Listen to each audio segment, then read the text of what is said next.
Палка! Опрей го този смерник, бе! Не мога да гледам, брат, опрей го този мерник, бе! Ай, този вилмаде от Гари Спот ли си го взел, бе? Хе-хе. Оправи го този смерник, бе! О, Валкари, сменяй го този смерник най-накрая. Писна ми да го гледам колко е траш. Лошо ми става този мерник направо.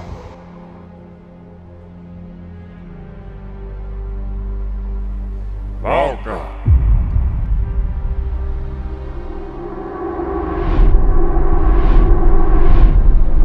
Не ги слушай.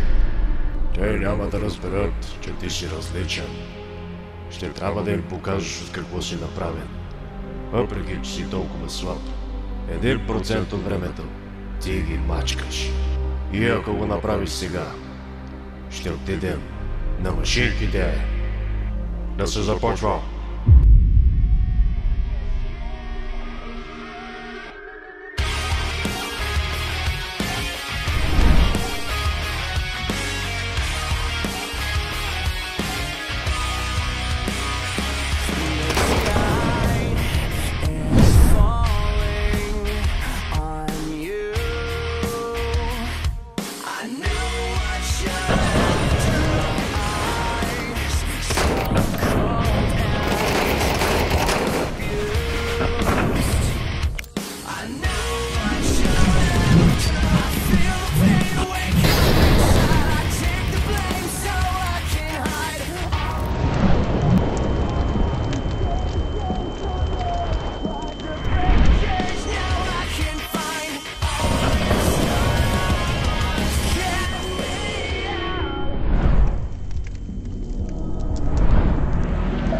Когато 10 приятели се съберат за епичен 5 срещу 5, когато всичко е готово, той решава да разходи кучето.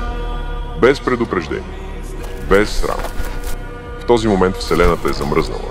9 души седят в очакване, а някъде там един човек се взира в хоризонта, докато домашният му любимец подушва трета поредна ограда. Минутите се точат като наказание. Чатът се пълни с отчаяни въпроси, но отговор няма.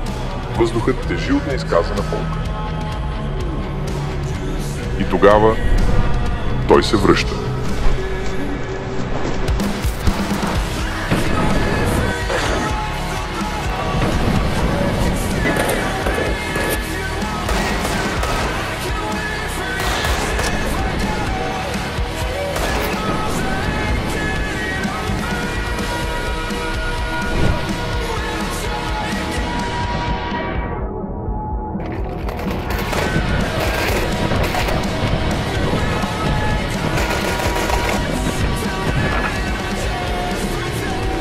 Те бяха подценени, винаги последни избирани, винаги смятани за слабото звено.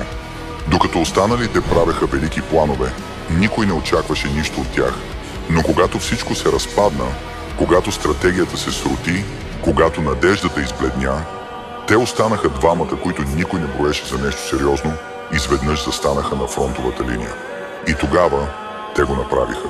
Доказаха, че подценените винаги имат последната дума